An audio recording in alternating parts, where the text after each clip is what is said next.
Hello everyone, welcome back to English course with me, Ayman Gharbi. Today we are having an exciting vocabulary lesson for you grade 12 students in Oman, and it's about money words. In this video, we'll dive into essential money-related words: pay, spend, buy, sell, save up, and many more. Have you ever stopped to think about these words you use every day? Sure, you might know their meanings in your own language, but is that enough to use them correctly in everyday English? Today, I'm here to reveal a powerful secret. It's not just about knowing what these words mean, it's about truly understanding them. It's about knowing how to pronounce them, what words are often linked to them, and most importantly, how to use them in the right context. In this video, we won't be flipping through dictionaries or memorizing endless lists of words. Instead, I'm going to show you the importance of learning vocabulary within meaningful contexts, where words come to life and become powerful tools for effective communication. Without further ado, stay tuned and let's get into it. Let's get started with the verb to pay. This is an irregular verb, but whether you are using it as a past simple form or past participle, it's always the same: paid. It means to give money to someone for something you want to buy or for services provided. Let's watch the following examples. We can pay money for something. Last night, they paid £100 for dinner. We can also pay someone money for something. Example: I paid him $20 for the taxi. Other common usage of the verb to pay is to pay something: pay the bill, pay the rent, pay the fees. When shopping, people use different ways of paying.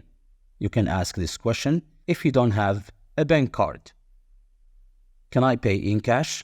Or can I pay cash? Both are correct. But if you want to pay using your bank card, you can say, can I pay by credit card? Or can I pay with my credit card? Again, both are correct. When you get a good salary, you can describe your job using the verb to pay.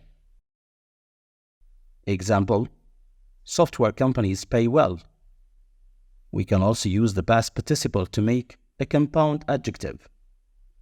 Engineering is a well-paid job. In English, we can add a prefix "un" that means not to the past participle paid to get a negative adjective unpaid. Example: unpaid bills. The bills are still unpaid. The verb pay is also commonly used with the word back to make up a phrasal verb, pay back. This means that you pay someone the money that you owe to them. Still scratching your head about this? It's fine. I'm about to make it a piece of cake for you. Follow me in the following examples. Could you lend me $100? I'll pay you back next month. Is that clear? So here we pay back money that is not ours. Now let's check the difference between money you lend and money you borrow. When you lend money to someone, they owe you money and they should pay you back. But when you borrow money from someone, it's you who owes them money and you should pay them back. And this is called debt. Normally, people pay back money they borrow from the bank, and that money can also be called a debt. Another special word for this is a loan, which means a sum of money that you owe to the bank.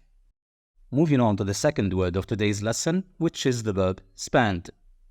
The past simple and past participle is spent with T, and it's also used as a noun by adding ing to the verb. This verb means to give or pay money for something, whether it is a product or a service. Let's check how to use it in context. How much do you spend each day? I spent $10,000 on my last trip to Italy. Jack spends a lot on clothes. He spent all his money on traveling. He enjoys spending money on parties. As you can see, the verb spend can be used by itself, just like the first example, or spend a sum of money on something, spend a lot on something, spend all one's money on, you can notice how it's differently used after the verb enjoy. Now you can check the meaning in Arabic or your native language. The word money also collocates with the verb waste to mean spending money or things you don't need. The new word overspending with the prefix over, in this case, means too much, describes the action of spending money more than you have or more than you can afford.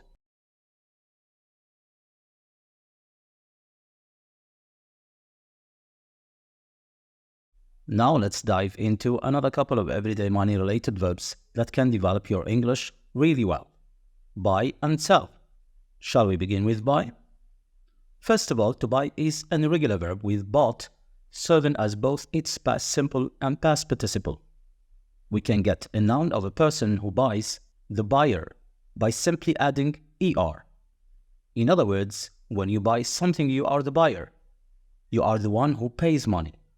To buy is to give money for something, especially when you go shopping.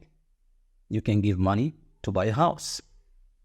A synonym of buy is the verb to purchase. Please keep focused and let's check the common examples to see how this verb is really used. 1. My brother bought a new car for $30,000. 2. I have bought a new house in the city. Do you notice any difference between the two examples? Definitely. Bought in example number 1 is a past simple form, while in number 2 is a past participle used with the auxiliary have in the present perfect tense. The verb sell is the opposite of buy and it's another irregular verb with sold serving as both its past simple and past participle form. The person who sells something is called seller. The action of selling something, sale, is also a noun. Follow me carefully and see the differences.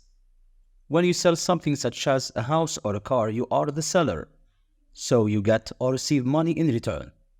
That's why it's the opposite of buy, which is to give money. Example: he sold his car to buy a new house. As you can see in this example, people can sell something and with the money they get, they can buy something else. Hope this is clear enough. If you want to sell something, so you put it for sale. Let's check this example about the phrase for sale and the past participle sold.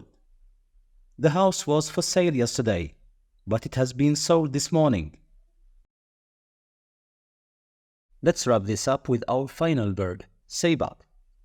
Now, before we dive into the word savings, here is a little secret about save.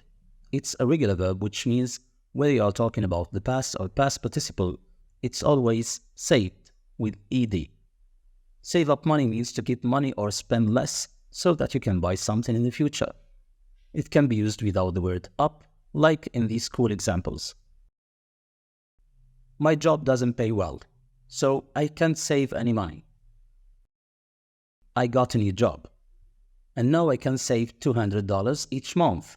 But here is where it gets even more exciting, when you add up to the word save. In this case, it can be expressed in two common ways. 1. Save up for something.